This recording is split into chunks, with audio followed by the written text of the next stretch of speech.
dako ng mundo. Naglalagablog! Tatampukan ng mga pambihirang kaganapan na bumabandera sa mga police blotters. Mga kulay dugong pangyayari na nakakagimbang at mga nakakatawang pansing eksena na tiyak na pag-uusapan. Naglalagablog! At narito na ang naglalagablog na mga balita sa DZXL 558. Naglalagablog sa 558. Tuloy ang mga balita, mga kasama. Hanap po ni Weng, ako si Buddy.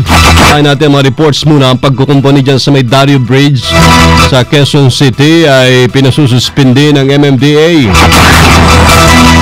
May balita si Joyce Ada. Joyce, radyo mo. Hiniling ng MMDA sa DPWH na pansamantalang ipagpaliban ang pag-repair sa Dario Bridge sa Quezon City. Ang pagkumpuni sa naturang tulay ay nakatakdasa ng umpisahan sa Sabado, March 15. Ang pagpapasuspende ng MMDA sa repair ng bunga ay bunga ng kawalan ng DPWH ng mga traffic flagmen na may sapat na training. Ayon sa MMDA, kulang din ang DPWH sa directional signages at walang sapat na public information campaign. Kasama mo sa Southern Metro Manila para sa DZXL 558, Joyce Adra, Tatak RMN. Naglalagablog sa 558. Meron pong lola masama, Sus Mariosep, tinamaan ng ligaw na bala dyan sa Caloocan. Balita si Silvestre Labay. Rambo, iradyo mo.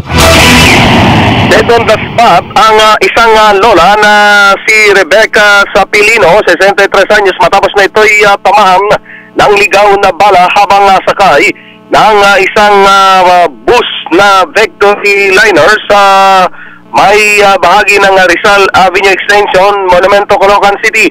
Ayon kay Police Senior Superintendent Bernard Tambawan, hepe ng Caloocan PNP, papasok na sana sa terminal ng Victory Liner ang sinasakyang bus ni Sapilino nang biglang magpaputok ng makailang beses ang suspect na nakilalang si Elmer Ordano at tinamaan sa leeg ang lola na agad nitong ikinasawi. Paliwanag pa ni Tambawan, aristuhin lamang sana ng kanyang mga tauhan si Ordano dahil sa reklamo nitong pagdanakaw, pero bigla itong nagpaputok ng baril kung saan ay tinamaan nga ng ligaw na bala ang naturang lola. Kasama mo sa Caloocan City para sa DZXL 558, Silvestre Labay, Tatak RMN. Naglalagablog na mga DZXL Bulat Palaro. Hindi po bumitaw ang Ateneo de Manila University Lady Eagles hanggang sa huling sandali matapos talunin ang defending champion de La Salle University Lady Spikers. Ito ay sa UAAP Women's Volleyball Final. Sarap po na may sa 18,000 volleyball fans na gawang talunin ng Ateneo ang La Salle sa makapigil hiningang pip sets. Score na 25-21, 25-23, 18-25, 16-25 at 17-15. Dahil sa panalo ng Lady Eagles, magkakaroon po ng winner-take-all sa araw ng Sabado. May pagkataon na sanang selyuhan ng Lady Spikers ang panalo, ngunit nagawa pong habulin ng Ateneo ang 4 na puntos na kalamangan ng La Salle. Ayos to sa Sabado. Explosion to. Bakang umatikabo. Abangan. Naglalagablog na mga balita DZXL Showbiz Balita. Wala pa si Loli. Wala pa. Mukhang nag-text yata siya na nagpunta yata siya ng Mindanao.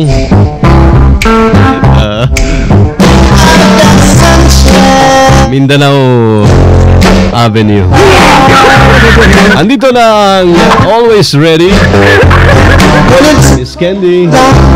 Good morning, Papa Likas Buddy. Good morning sa inyo lahat, mga friendship, mga ka-drive at mga ka-chatters. Magandang morning po sa ating lahat.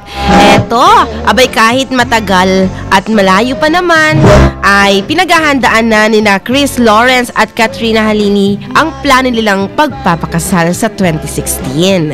Pangako na raw kasi ni Chris kay Katrina na pakakasalan niya ito, kaya dapat na paghandaan ito ng bonggang-bongga. Parang dami yung papakasal, Miss Candy. No? Oo nga eh. Papasakal. Oo. Marami ng record dyan ang NSO. Diba? PSA na raw sila. Ay, oo nga pala. Tama. Philippine Nagbago na pala sila Statistics ng, Authority. ng pangalan. Tama, maganda rin. Parang Buendia, di ba? Oo. Pilpuyat na. Oo. Pero sanay tayo sa dati. Iba pa rin yung nakasanayan na. Parang Moraita, di ba? Nicanor Reyes na. Oo nga, no. Ay, nako. Ngayon, balikan natin. Naalala ko siya. Naalala mo bigla. Oo. Madalas ako dyan sa kalsada na yan dati. Kita mo na. Nag-abang ng FX. Ganun ba? Papuntang Fairview. Halos napasok lang sa underpass eh. Edi, para lang abangan yung FX Fairview. Noong mga panahon yun, Miss Candy, malamang may kasabay ka. Ako naman dyan, no? Kasabay na classmate. Ano ba yun? Masyado naman ako nagpapaano. Alam ko doon ka pupunta eh. Ang sarap nung feeling na inihahatid ka sa sakayan, ano? Mga tao, sige, hiwalay din kayo. Throwback talaga. Because today is Thursday. Oo nga, throwback Thursday tayo, no? Tapos, ang ganda naman. yung unang panahon natin naman, maraming cellphone na rin, di ba? Meron na rin nun. Kaya, Pero, Papa Bads, wala akong nun ha, sariling cellphone noon. Talaga, nung time na yung college At nakikitext lang ako sa mga classmate ko para sabihin na, lalabas na ako, abangan mo ako sa gate. Ano ba? Those were the days. Those were the days. At sabay delete ng mga sent messages dun sa cellphone ni classmate.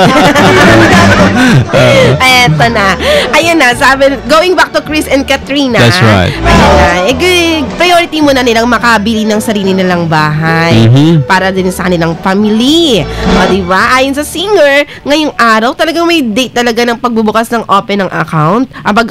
Joint account pala.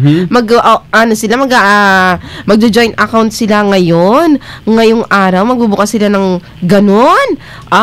Pagkagaling daw. Nakapusoy ba yun? Hindi Ewan naman. ko ba, bakit may nakatakdang araw at sila publika nila ha. Abangan kayo namin dyan sa Batangas.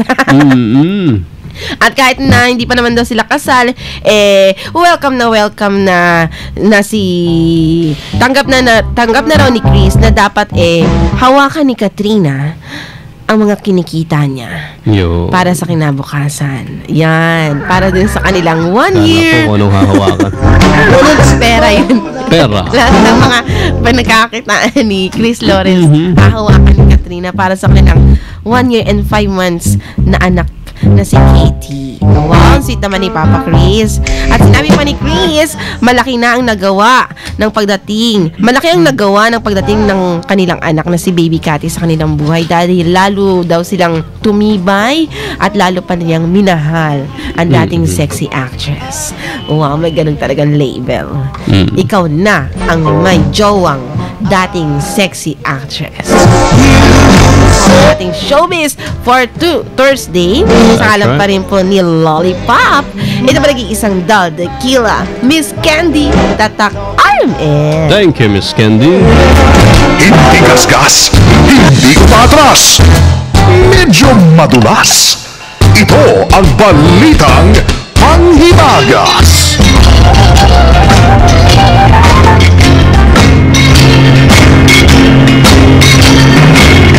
Let me tell you about the birds and the bees and the flowers. Panahon to ni Misteryoso. 1960s.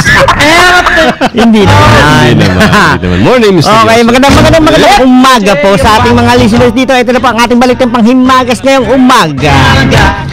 Lahat na ata ng gamit sa mundo ay naging high-tech na.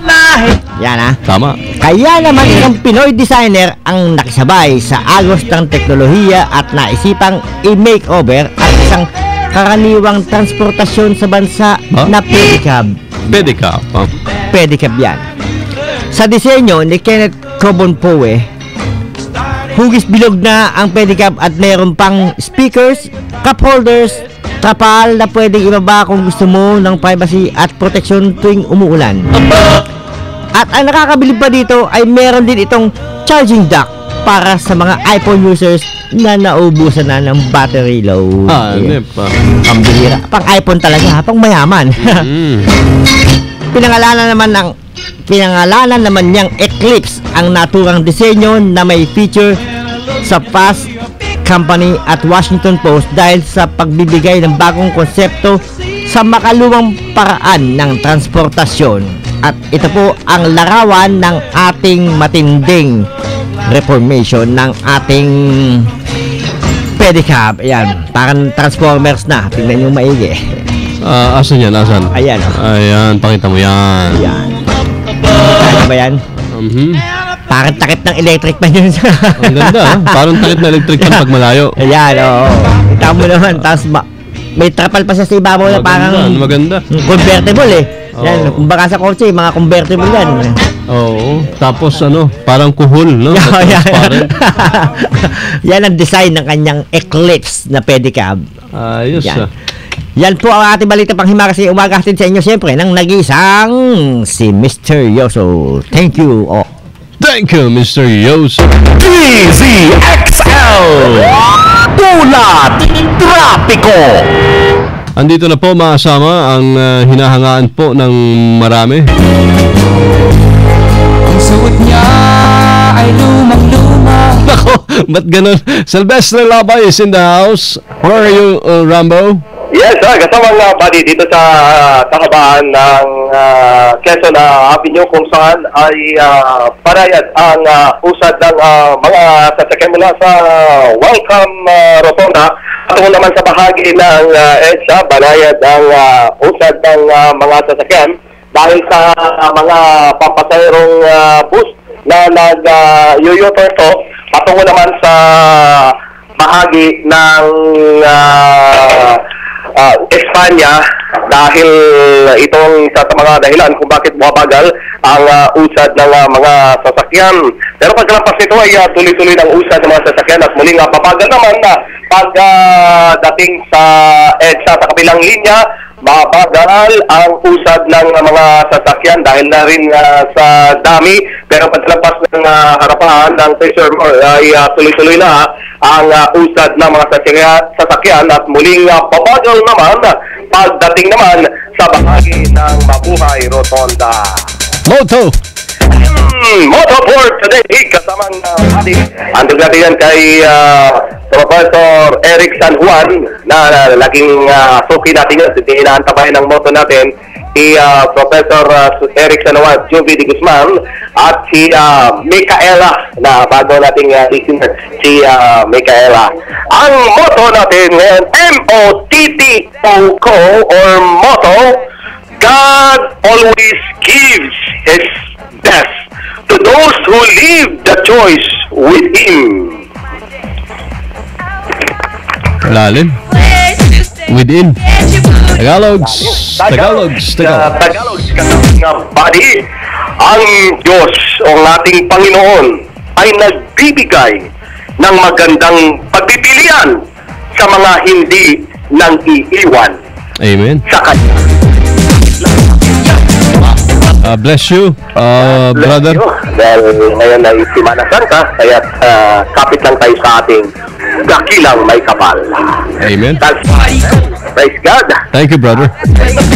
Brother Buddy. Thank you, bro. Kailan ng taga ay mabait na patayan at nakikinig ka sa atin, ha?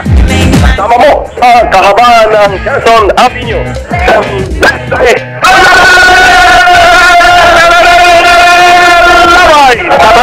RMN. Kasama niyo po sa serbisyo publiko sa kanan ni Weng de la Peña, si Buddy Oberas, kami lahat sa DCXN. Hatak, RMN.